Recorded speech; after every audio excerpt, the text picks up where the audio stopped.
This week on the Linux Action Show, we review the new Linux photo management software, ShotWell, and see how it stacks up to the other options. Then we find out if 20% of Android apps are really spying on you. Plus, we hand out some useful security tips for new Linux users. Oh, this week on the Linux Action Show!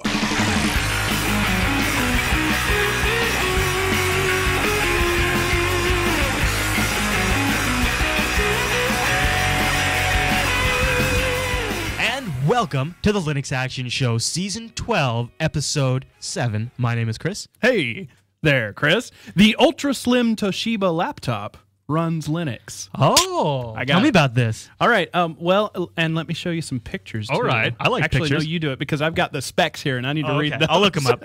So this is the first among device? top-tier laptop makers to include a dual-core ARM processor. That's one of the things that I find really dual-core cool about ARM. this. It's an ultra-slim laptop. It's only... You know, it's tiny. Yeah, well, yeah. It does weigh more than... The only thing I had to compare it with in this weight category was an iPad. Okay. Slightly more. So it's 1.9 pounds versus the iPad's 1.6. Okay. So you know how that feels. But yeah. It's slated to ship in the third quarter of 2000... what year is it right now? 2010. Is it? It still? is. Yeah. It is? Somehow it still manages. Yeah. This third thing quarter looks of this year, great. but in Europe only. Right now there is no U.S. release date. So we'll keep an eye on this and see if this is coming to the States. Yeah, I bet it will. I mean, well, you know, a device like this, it's it's got the NVIDIA. Yeah, a Tegra. Yeah, NVIDIA Tegra. What was it? 250. Nice, and it comes with Android 2.1. Okay. For now, I'm sure it'll probably come with or 2.2 by the time it comes out. With a 3G chip too. Yeah, this thing looks really great. It's got some great specs. Have you seen anything on what it's going to cost in the UK? Well, the price hasn't been announced yet, but Toshiba is also releasing a similar product, slightly larger, in Japan right now. That's about $500. Oh, really? So this will probably be right in that neighborhood. That's fair. Yeah. I mean, if you compare it to what the iPad is, and then you get a lot more machine here. Mm-hmm. And this thing. So it's not a touch screen, it's not a tablet or anything like that. It's basically an ultralight netbook, right?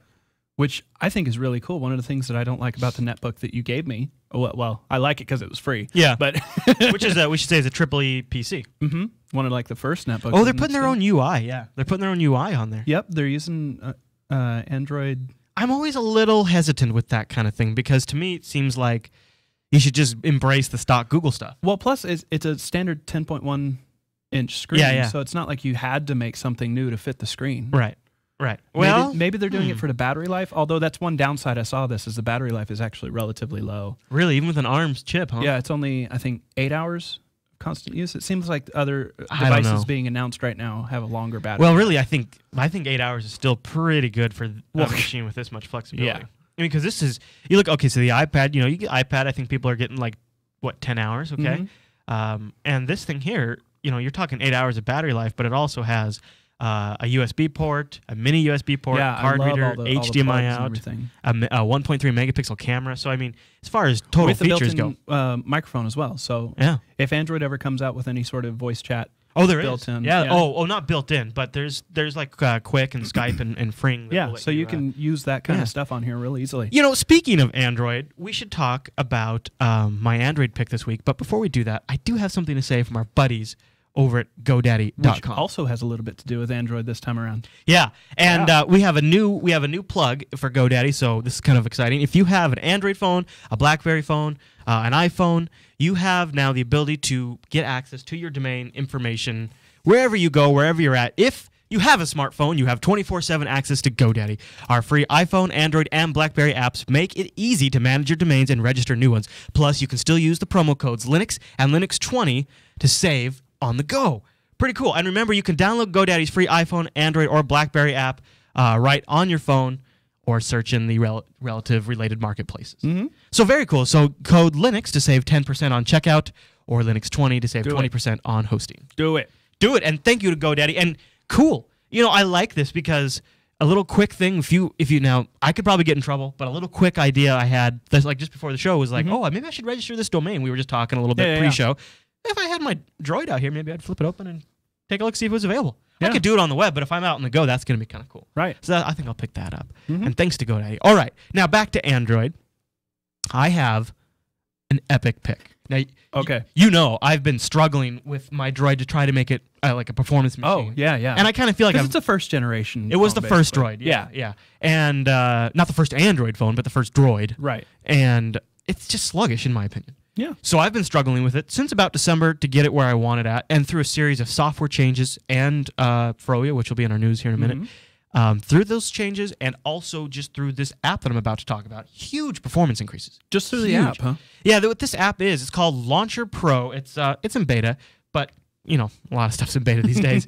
And the nice thing about The world is in beta. you would think, and especially after I just made that comment about replacing UI, that I'd be really anti anything that replaces the factory stock. Oh no, I think app. I heard you talk about this. Yeah, a this is little bit. This is cool. This is so nice because it is so much faster, like than the stock Android home screen app. So toggling between screens never lags. When I hit the applications menu, it always pops up instantly. They do like a caching thing. So it's sometimes on Android when you hit that menu button, it actually reloads the applications list. When you have 30 applications, you don't even notice it. When you have 200 applications, it's a pain in the butt.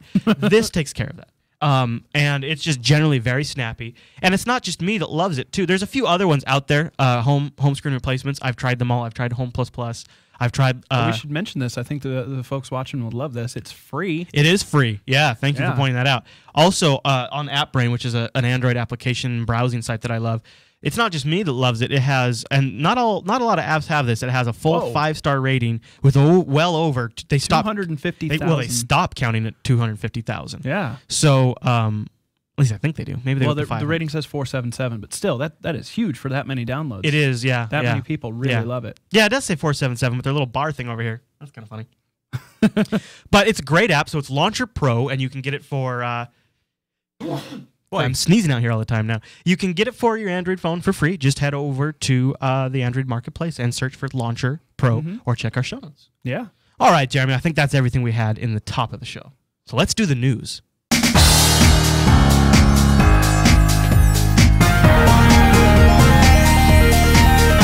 What's new in the news this week, Jeremy? All right, Chris. Good job, buddy. Android 2.2, a.k.a. Yeah. Froyo, is officially available. Yeah, and of course, I am super excited about this because Of course you are. I loves me the Froyo. It is just a fantastic release. Wow. Now, I say that again. it's the best. It is the best operating system release that Google's ever had Really? for Android. Oh yeah. Whoa. Yeah. In fact, take a look here. What I'm showing the video version, I'll describe it for you audio listeners, is a chart that here's the original speed of the Motorola Droid when it ships with the stock or with 2.1. Okay. Which is now stock. It wasn't stock originally. It's still shipping with 2.1. Yeah, but you can update it. And if now. if you look at it, this boom, boom, boom. So it's now way farther up on this chart. So where it was scored in the past, very, very low, it actually jumps up above a Nexus 1 until with 2.2. Yeah. That's because of some overclocking too. But if you can overclock it and get Froyo, you can actually get that droid running faster than a Nexus 1. Wow. Now, of course, all it would take is somebody figuring out how to overclock the Nexus 1, and then there's no contest. the race is on again. But one great site, I really got to give these guys a plug if you're kind of curious about Froyo and you want to learn more. Head over to droid-life.com. Wait, I got to interrupt you for 1 sec. Does Froyo really stand for frozen yogurt? Yeah, they base it off of stupid frozen desserts. They had Eclair, so it's different kind of. Well, Eclair almost sounds classy. Frozen yogurt is like white trash ice cream. I hear you. Well, except for it's delicious. Yeah, I love it. Yeah. So check out droid-life.com. They've got a bunch of great information on Froyo, especially if you want to get into maybe the custom ROMs and stuff like that. They got all that kind of stuff here. Speaking of ROMs, though, this isn't going to be immediately available for every phone. No. The manufacturers actually have to create, or independent folks have to we create should say, ROMs for those phones. Froyo was announced a couple of months ago, or a month ago, but this is the actual open source release. The code is actually out to the public now. Right. You could, if you wanted to, you could head over to the Android development site and you could download the source code to Froyo and build it yourself if you were crazy like that. And there's a pretty big community out there of guys doing that. You know, there's a well, you just lot of mentioned mods. somebody else that puts out great ROMs for the Droid. So there's a pretty active around certain phones. There's a pretty active custom ROM making community where they take the Froyo source code or the later releases. Well, that's no big deal. Apple has that too, right? What? Well, yeah, not legitimately. So they take those and then they customize them a little bit. Maybe they tweak the UI here and there. They add a couple of apps. Maybe they pull out a couple of apps that people generally don't like, and then they release them generally with speed tweaks and things like that. And you kind of take. There's potential risk there of making your phone a little crashy, but generally it's pretty easy to back out if you don't make any permanent changes. It's just flashing an image to a chip, and there's recovery modes on most phones. So people have been able to get their hands on Froyo to Android 2.2 for a little bit now, but now it's legitimately open source and free to go. So that's really cool. So we should start seeing official ROMs rolling out for things like the Incredible and stuff like that. Yep, and I think the Droid Incredible was talking like August. I think it's coming out in August. Oh, okay, August. Yeah, August. That's like midnight between July and August. Yep. Yep. All right, what's next on the news docket? What is next? I've gone to the wrong tab because I'm no good with this. It's the Skype SDK. Skype releases an SDK to Linux only. This is pretty crazy. So this is supposed to be like some sort of set of developers' software kit library that they can use to integrate Skype VoIP services into any application or device they want. Right. Pretty wild for Skype to go this route on Linux first. I wonder if they're trying to. They've already got an Android app, don't they? So that wouldn't be the angle that they're going for. No, in fact, I think the intention is this is going to be. I think the intention is for people to take this and use Skype's infrastructure and network and technology, but not actually use the Skype application. Well, the article that we found this on actually mentions that it might be a play to get their codec, their audio codec, more widely used. It could be, but if they're going for a larger market share, I'm confused.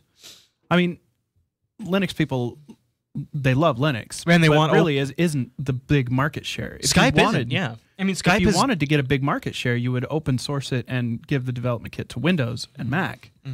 So what people are conjecturing is that because they did it for Linux, and Linux is just on fire in mobile devices. So their intention was for probably, I don't know, maybe companies like HTC to bundle in the HTC Sense UI they put on top of Android to bundle in Skype abilities, things like that, using their built-in codecs and stuff like that. Yeah, I think it's less of a desktop thing, but I'm not. I don't. That's just kind of conjecture. Kind of more of an operating system level. Of integration. Something exactly. But I was surprised because I've always felt like Skype's kind of. Well, they've always updated their Linux application like the last. It always gets the last features. It has now they're just completely shifting gears down to around the other way. And it's so very exciting, and it probably means I would like to see them use an open. The problem with Skype is that their protocol that they use to make the calls over the internet is proprietary, and you can't use it with non-Skype systems.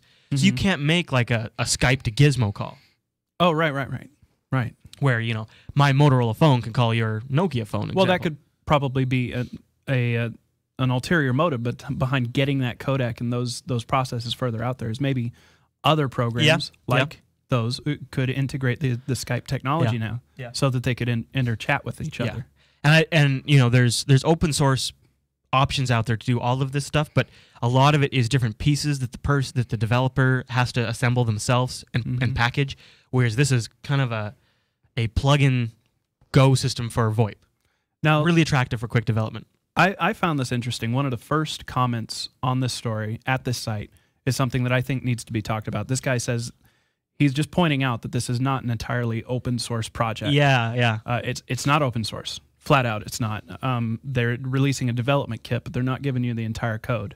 It's invite only, so it's not free to everybody. There's a number of other restrictions on this. So you have to pay to download. I don't know that Skype is still totally on board with the whole Linux idea and the community around it. I think they're just doing that because that's what's hot on the mobile space. Yeah. So they're trying to capitalize. They're not really embracing the ideas. It's one of those, all right, well, we'll see where it goes, but you never really get that full embraced adoption unless you embrace the platform you're going for. Yeah. If it's like when people port software over to the Mac and it's a Windows port of an application and it doesn't look like a Mac application, or doesn't do the right things on the Mac, people hate it. Yeah. It's just like how a Qt application looks kind of out of place on a GNOME desktop. Right. It's that kind of not fitting quite that just doesn't make it connect. And we'll see. We'll see where Skype goes with this. Yeah. The market will figure it out, right? If they continue to go down this path, they'll have to be more open. Mm-hmm. They'll have to embrace the community. Just like I said, they'll have to offer more if they want to get more. I think so. Yeah, exactly. They have to play with everybody in order for everybody else to play with them. Yep. All right, what's our next story on the news docket? Well, the next one is actually something that I find interesting as a newbie user to Linux. Okay. You pointed this out to me, and this is an article that includes a number of handy tips for Linux security. Now, a lot of people that are Linux gurus out there watching this show are probably like, well, Linux doesn't really need all that much security. Yeah, and we really, we don't talk about it a lot. No. And I think we should. I think some we of the should. general impressions of Linux that I got before bringing my netbook over to it, which is where I tinker around with it a bit, is that it's safe. It's totally safe because nobody wants to hack Linux. Yeah, but that'll change. And that's the probably only ways not that true. you can require like root access that the default user doesn't have, and things like that. It's I was under the impression that I would just be able to load it up and be totally safe. I think for the most part you are. I mean, everything. it's not like I think that's generally true today, but I think probably as people move over to Linux, it's important still to reinforce these sort of security concepts. So I thought maybe that's why we'd touch on it in this show, is to kind of reinforce that in case there's some new Linux users listening or watching the Linux Action Show. Maybe we can give them a few tips to sort of stay safe. And we won't be alarmist about it. There's probably a very, very minimal chance that you're going to ever have a problem. Yeah. At least for a good while. Yeah. But let's cover a couple of these. Yeah. All right. We've got keeping the system up to date. Now, that's pretty obvious, but I think it's actually one of these things that people will tend to avoid sometimes because they don't want to break anything. I will admit to this. Yeah. And part of that is because I'm not even entirely sure what version of Ubuntu I have on that netbook. You have the latest one that came out. But the updater crashes occasionally. Oh, the updater itself crashes it. So Fedora in their latest release, Fedora 13, they really, I thought, improved their updater. Yeah. And now I think Ubuntu needs to step up. I agree. But I think it's still important to install those updates because sometimes those updates are things like Firefox or Flash, and when you're browsing the web, just the other day I was out in my living room, and I don't have a computer out there, so I brought my netbook with me. And I wanted to go on the web and do some research for this show, actually. Right. And I loaded it up, and it said that I needed to download an update. So I hit OK, and I set it aside, went to make a sandwich or something. When I came back, it had crashed. Oh, yeah. And so I was like, well, I don't want to try that again. And you don't know research to do. And you don't know if it screwed the installation up when it did it. Yeah, that's tough. So I just, when it popped up again after I rebooted, I was like, no updates. Yeah. Another thing people can do as kind of a first layer of security is a firewall. And there's actually a lot of really, really great firewall tools in Linux. And Fedora makes a really great tool. If you have Fedora, you can just use their built-in one. But there's ones out there for any distribution. So you just find your distribution of choice, go in its repo, and get a firewall configuration tool. A lot of distros these days don't ship with a lot of ports listening on the internet. It's still a good idea, especially if you're going to coffee shops with a laptop or a netbook, something like that. And there's some really, really good ones that make it super easy. So it's not like editing config files. It's really point and click. No. And if you don't have any things to allow in, it's pretty much just turn on. Yeah. The only time it gets even mildly complicated is if you want to allow something in like from the outside. Or if you want to do like file sharing, anything like that. But that. Yeah. And if you've got it, on your local network. It's not important to somebody like me running it on a netbook. That's just an out device. Yeah. So every major distro has a pretty nice config for that. And the other thing you can do is there are actually some really, really, really cool malware checkers for Linux. You wouldn't actually think that they would be this sophisticated for an operating system that doesn't traditionally have issues with this kind of stuff. But now you had mentioned to me, because these next ones that we're talking about, these are for beginners, and this is a great article that I thought OS News did, and I want to give them a mention before we go too much further because this is some great work here. It's very thorough. It's very thorough. Yeah. But they did get into some command line stuff. And you said, boy, okay, wait a minute, that doesn't really feel new user to me. That doesn't. Well, and I'm not technologically illiterate or anything. No. You know, I can use a computer. Yeah. But when I see some of these articles telling me you need to go to the command line or you need to enter here's the actual root commands. I'll show you the command. It's not too bad. The only command you have to so sudo is executing it as root or elevating you to have the permissions of root. And then just this one command here, -c, and it runs this scan, and it will get you any information about maybe an important file that's been replaced on your system that's actually a Trojan. You know, a lot of times if a Linux box gets hacked, they'll replace something that would be common, a common application that's called upon, and that scans those common applications. That's nice. That is nice. It's like an on-demand malware scanner. So when you want it, you run it. We're not probably going to go too in depth on the entire article. The bottom line here is that he is very heavily encouraging the firewall software. Yeah. All the options that he lists here, and he does list quite a few options. I think one more thing to really push that's important is disabling services you don't need. Yes. And all the distros, Yast is great in OpenSUSE, but pretty much all the distros have a utility to do that. Just go in there. If you're not using a certain program or service, turn it off. Yeah. And if you don't know if you're using it or not, tinker. Find out. Turn it off and see if it screws you up. And so we'll link to this article because there's a ton of great tips over there. And if you're a new Linux user, you should check these out. It's a really good write-up. If you're concerned about your security specifically, because there's so many different options out there for securing your system against being hacked or malware or anything like that. Yep. And if you want to have one of the really cool things I noticed in here is, and I probably won't be able to find it to show a visual, but there's something called what's it called? AppArmor. Oh yeah, AppArmor. Very great. And I found just the entire concept of that to be just brilliant. And there's one similar to that called SELinux. It's a little bit of a different technology, but it's the same principle. It creates principle. these sandbox environments for your programs to run, and so they can't it watches screw your systems up. And what AppArmor does too is, so SELinux is kind of like what you're allowed to do, and AppArmor is more of a, I've built a profile and you're allowed to do these things, and if you go outside this box, then I shut you down. Right. It's a pretty cool system. I would love to have that on my Windows box, really. Yeah, exactly. And then one last thing, if you want to have a little fun, go check out the distribution called Backtrack. It is a live CD that just comes loaded with hacking tools that are really meant there for you to audit your own network. They're not for you to go out and break into a bank. So don't do that. No. But scan your network, see what you got. But if you do that, let us know, because that'd be a cool story. Yeah, and if you shoot video, I mean, maybe we might play it on the show. But we don't encourage that. But speaking of security, this is something, CNET ran an article that was just a press release from another company called... I hate it when this happens. What was the other company? S-Mobile Systems. Yeah, yep. And so they sent out this massive inflammatory article. CNET ran the article as is, basically, without doing their own research on it, and later had to retract it because... Well, we'll get into whys. Yeah, and so this article came out, and I read it, and I was honestly a little scared by it. It says that 1 in 5 Android apps pose potential privacy threats. 1 in 5, that's a huge percentage. That's huge. 20% of Android apps can threaten your privacy and security. Many applications on the Android market are unsafe, and can lead to scams. Pretty heavy stuff. So then some of the readers, I believe it kind of initiated from the readers who started twittering the author saying this stuff doesn't smell right. Right. And I think this is partially because every time you install an app on an Android phone, you get one of the last screens you get before it finally does the install is this application has rights to the following thing. You've shown me that, and I love that. Me too. This, the original article that was sent out, the original press release that ended up being this article on several different sites, did not mention that functionality at all. No. Basically, the gist of it was that 1/5 of the programs that you download from the app marketplace have access to the following personal information. Yeah. That they can access your GPS, they can access your phone book, Some your of them contacts. can even place calls. Yeah. Pretty crazy. Now, so then it came out that the group that released this report that CNET just ran the article from, or the press release from, is actually it'd be like some they're an antivirus company, essentially a security research company for Android. Yep. It'd be like Symantec coming out and putting a report about how bad viruses are on Windows.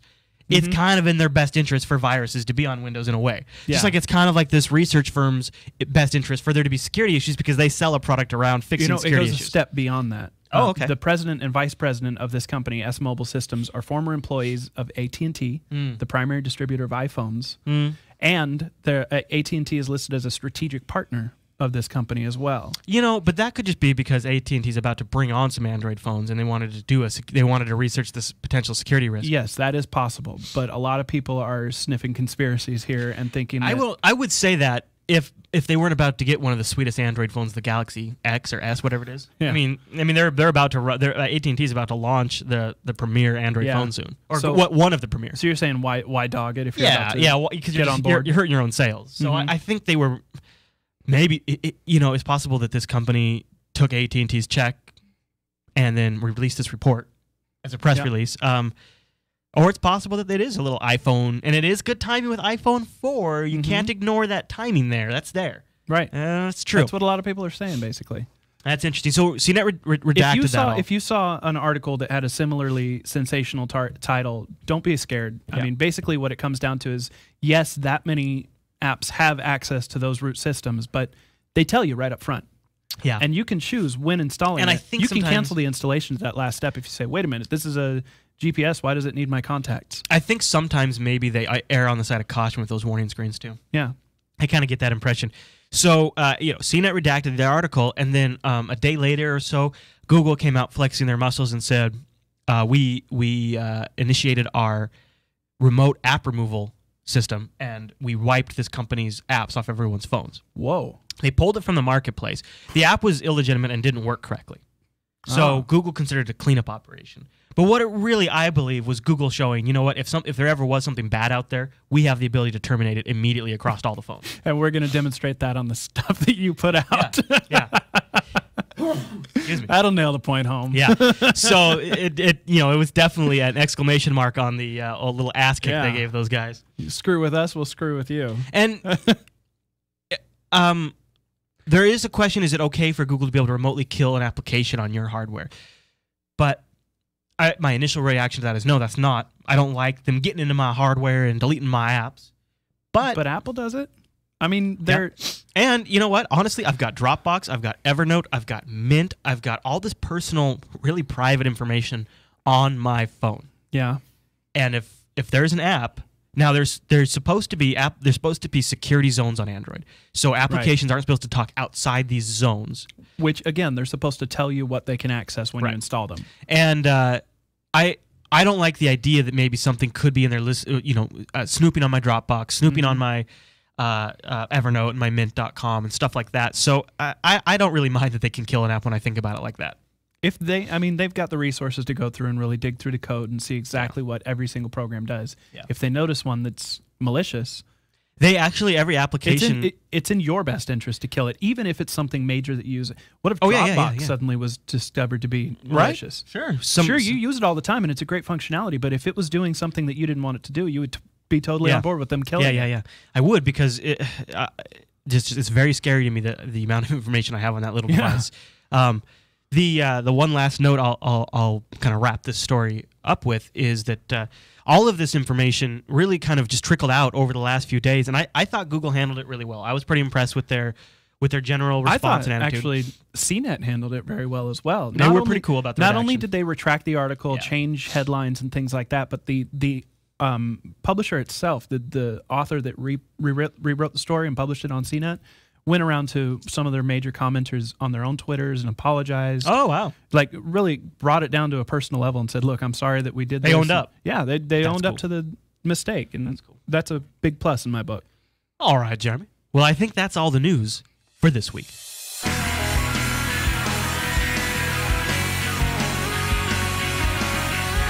Several episodes ago, we reviewed Fedora 13, and in that review, we talked a little bit about ShotWell. It was brief, but it wasn't very pleasant. No, you guys basically gave it we did. Thumbs down. So it definitely deserved a second chance. And a lot of people out there that watched the show were like, you guys got to give it another shot. Yeah, it was the #1 feedback we got on our Fedora 13 review is, wait a minute, I really like ShotWell. So with the announcement, too, that Ubuntu will be using ShotWell in place of FSpot in the next release of Ubuntu, we thought, all right, you know what? You guys said it. It sounds like it's getting more and more popular. Let's check it out.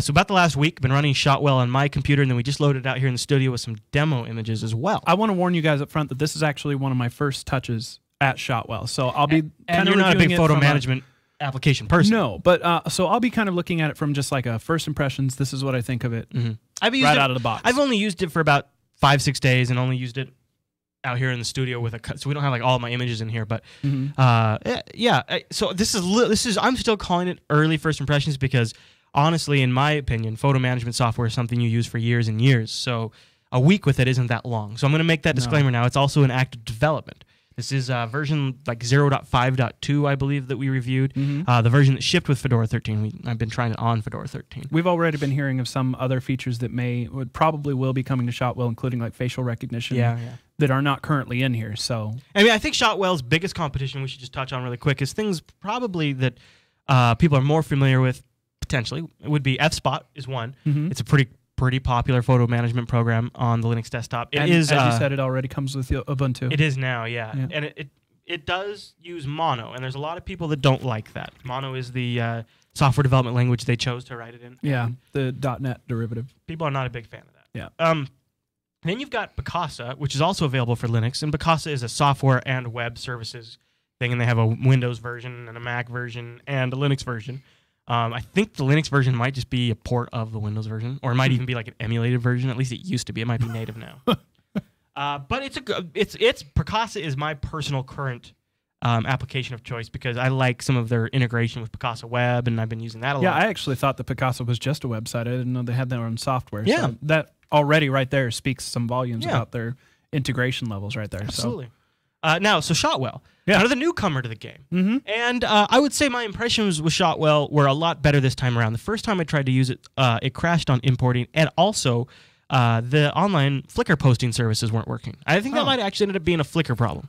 But it happened during the ShotWell review, and I just kind of assumed that ShotWell couldn't connect. Assumed it was a bad ShotWell thing. Yeah. So the application itself is pretty basic, pretty lean. Not necessarily a bad thing, like compared to Picasa's extremely busy interface. Mm-hmm. I kind of like the lean meanness of ShotWell to an extent, but I noticed that looking at the UI shots from some of those other things you're saying. The Picasa in particular is quite busy. Picasa's got a lot going on for sure. Yeah. And ShotWell meantime looks very streamlined, looks very simple. I wasn't here to see you actually import the It went files. fast, but it taxed the system, 100% CPU usage while it imported. All right. And I think that might have been because it was moving stuff around the file system, and it was analyzing dates and creating events, because it does event-based sorting where it will group things together that happen around the same date range. The idea being you were probably at a party at a certain time on a certain day, and you shot every picture at that party. Or you went on a vacation during these 3 days. Exactly, yeah. Yeah. And so it kind of recognizes that and tries to group them together, which is handy. It is. Personally, now, I'm not big into photo management software because when I upload my photos to my computer, I do it manually. I take the card out of my camera and I put it in there, and then when I move into my computer, I just make a file folder that's got the date on there. But you've got a camera. Is it still out here somewhere that's got an automatic wireless connection? A little iFi, is that what they call it? I forget. It's a little SD card with a Wi-Fi chip in it. So you never need to do that manual process. So your files are just automatically uploading on a continuous basis. But to the file system, they don't bring themselves into any program. Right.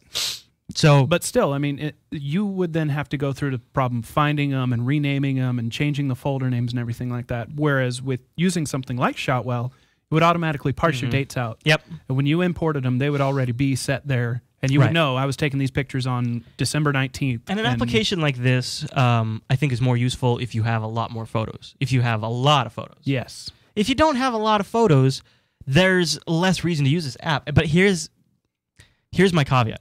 I don't think ShotWell is yet quite ready. Not in terms of speed. Speed's actually I'm pretty happy with. But I don't think it's quite there yet in terms of features for the libraries that size. But that's kind of what an application like this needs. That's why you would use an application like this. It's for very large photo libraries. Yeah. And so you would need good search functionality or auto search of some sort that would auto group things together. And I cannot really find any really great ways to tag individual things in a way that I want to be able to then search for them later. Though one of the things I do like is there is tagging capabilities in ShotWell. It just doesn't work quite the way I like. Okay. But one of the things that is pretty cool is ShotWell writes the metadata to the actual metadata header in the image file. So whereas like iPhoto and Picasa, they use these hidden directories where they... So if you were to tag something in iPhoto, it would only be readable by iPhoto from unless you export from iPhoto, at which point iPhoto writes it to the file. Okay. Same with Picasa. Well, actually, Picasa doesn't even do it until you tell it to. But ShotWell updates all that on the fly. Yeah, so that's where it stores it's more like a file management in that way. It is, yeah. Picasa sits a little... Picasa, the file system's a little more exposed as opposed to ShotWell. Mm-hmm. But I like that functionality of ShotWell better. That does seem like a handy feature to have. And I gotta say, now that the Flickr integration is working, super smooth to send a photo to Flickr. It was like click, click. I sent 2 photos instantly.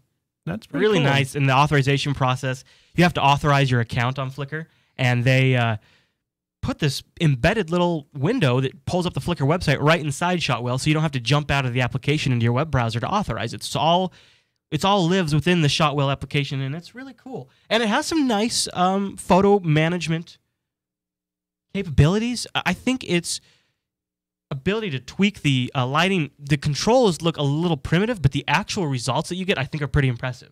Yeah. It seems to make intelligent decisions when you slide the slider.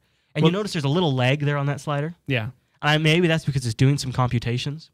Well, and we are also running it in VMware, so there's probably a little lag built into that as well. Yeah. But just like Chris just said, these sliders look simplistic, but the results you get are actually pretty good. Yeah, and they're not just like blown out images that look funky. They're actually, the coloring and the lighting is actually applied really intelligently. Yeah. And ShotWell can keep, I believe, I might be getting this mixed up because I've been doing research for all of them, but I believe ShotWell, when you edit a photo, it keeps the original. So you should theoretically have the ability to revert back to the original file. That's good. Yeah. I also dig their crop functionality. I like the little grid feature and stuff like that. It's nice for when you're lining up a shot with people or scenery, trees, and it works really well. So for lean, light, fast photo management that you don't need a lot of buttons, you just want something that's going to run quick, and it doesn't use a lot of memory. It will use a lot of CPU, though, I found, if you're importing. It's a great application. It's not enough for me, though. I want faces. I want to be able to put little collagey things. I would be together. really curious to hear from somebody that has and deals with on a regular basis a large photo library in regards to this. You know, if I have time, I could throw my wife's photo library in there. It's about 100 gigs of photos, and I could at least maybe give an update see how on it the chews. forums or something. Yeah, just to give an update on the colony. That's not a bad idea. Maybe I'll do that. All right. So any other closing comments you have here? It's got some nice features. It really does. And, go into one of the darker images. It has a nice... that? No, go something that you'll be able to see the details when it changes. Hit that enhance button. Okay. Enhance. Yeah, just a nice subtle enhancing. It's not like in your face, but I think it does a nice little touch up. I did a few photos like that where I went through and I actually preferred the enhanced version, which a lot of times in Picasa, that automatic coloring thing always sucks. Oh, this is probably a really good one to try it on. Let's try it. Yeah, dark photo. We're looking at a dark photo right now. Yeah, I really lighten it up a lot. It's a little overblown, but it is. I like the direction they were going with it. Yeah. Yeah. And you can, it's a pretty neat feature. Overall, it's got a ton of potential. When they add things like the ability to do faces, I'd also like to be able to define my own tag album. So on the left-hand side of ShotWell, you have all your events with the dates of the photos that were taken and things like that. I'd like to have underneath events tags. Yes, absolutely. No, what this kind of looks like to me, basically, is the kind of software that somebody that goes to a lot of social functions would use, or have a child. You know, if you have kids, there's an automatic red eye function. You can tell that they're intended to be used to take pictures of people. Yeah. So if you're like a college student or something, you're going out with your buddies 3 or 4 nights a week and taking a lot of pictures of your crazy drunken outings. You want to be able to hold on to those. You want to be able to make sure that you're sending the right ones to Facebook or Flickr or whatever. And I think that this is the kind of software that could serve those people well. Yeah, you can peruse through your collection and choose the best ones, and then the one fact button that publish. some of these UI, the UI is very uncluttered, which is a very GNOME design philosophy. And that adjust window, I think, is really cool. And if you really knew what you were doing with that, you can get a lot out of that. You could potentially turn around a bad photo and make it at least a good, at least good enough for Facebook. Yeah, exactly. At least decent enough to post. Yeah. So, I mean, it's no GIMP or Photoshop or anything like that, but it's just basic corrections. Yeah. Yeah, and that's what I would use it for, too. If I wanted something more powerful, I'd send it out to the GIMP. I really would. So I would like to see them let me be able to define my own tag category so I could have, my son, and I could just have a category of all the best pictures of my son right there on the left-hand side. That would be nice. Places is another one it's great for those drunken outings. Yeah. Because, my Droid GPS coordinates every picture I take where it's at. Stores that in the file data. I would love for this program to be able to read that and then show it on a Google map. Yes. Picasa does that, and it works really well. And I think... especially if that information is already readily available on a regular basis. And I don't think that your phone is a unique feature it's aspect. Not. And I haven't used FSpot in about a year, but I'm pretty sure FSpot implemented places, locations, too. So even if, that should be able to be auto-parse. So you would see here on the left, photos, events, places. That's what they do, yeah. Because that data is stored in the actual picture file at the time of the camera taking it. So again, for those social college students, if they went out to the same place every night. Exactly, yeah. And my big camera with the wireless SD card also does GPS locations if there's an access point nearby that it recognizes. Yeah. Potential is here in this application, and it I would say at this point it's safe to start using if you're okay with some of the things I've touched on not being there, because they will probably get added, and so you could always just start and get invested in this application. It strikes me as a very entry-level software. Yeah. Somebody that already has a lot of experience with dealing with their photos might not want to switch from what they're using to this. But if you're looking for and you don't have a photo management software, I think this is a good choice. I totally agree. And I was a little nervous when I heard that Ubuntu would be shipping it, and Fedora's already made that decision to make it their default phone manager. Now, looking at it, if you're going with the default installed applications, you probably are in the beginner category. Yeah. And I think it's a good application for that. Yeah. All right. I agree. Well, that's the Linux Action Show's look at ShotWell. And I do believe that brings us to the end of this week's Linux Action Show. It's over already? It goes by so fast. I know. I want to give people a reminder that we are working on a new show, a new project, and it's called Jupiter at Night. With a fun little @ symbol in the middle. Yeah. There. It's so all trendy. techie.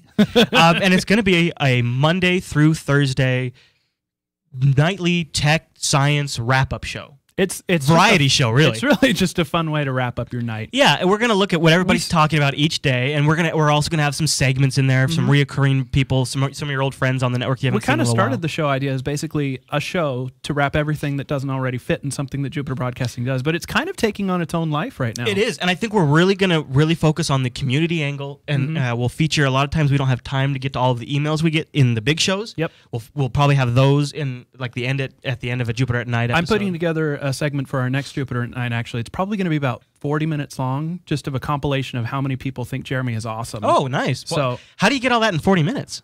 Oh, yeah, it's hard. Yeah, I bet. A lot of real quick chops. And yeah, sure. So we'd love to hear your feedback because we are in the building phases of this show. Right. The show won't officially launch for about a week and a half, maybe even 2 weeks. Maybe even from 2 now. weeks. And it'll be live every time we do it. So just watch over at facebook.com/Jupiter Broadcasting to get information about when we're doing that. Yes. And then the last thing I want to tell you about is next Sunday, and the Linux Action Show comes out on Sundays. Next Sunday is the 4th of July here in the U.S. It's a holiday. So we won't be shooting the Linux Action Show for next week. But what we're going to do, I think this will be fun. I hope you guys like this. We're going to launch a Retro Last. Right? Kind of a cool idea. An old episode of Linux Action Show that you haven't probably seen in years.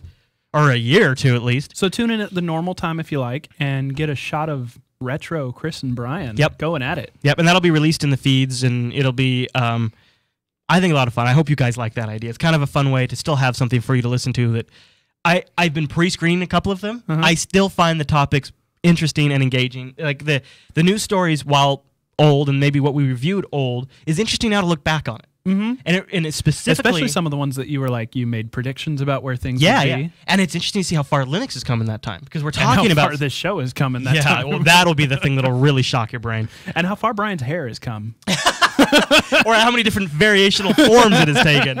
Exactly.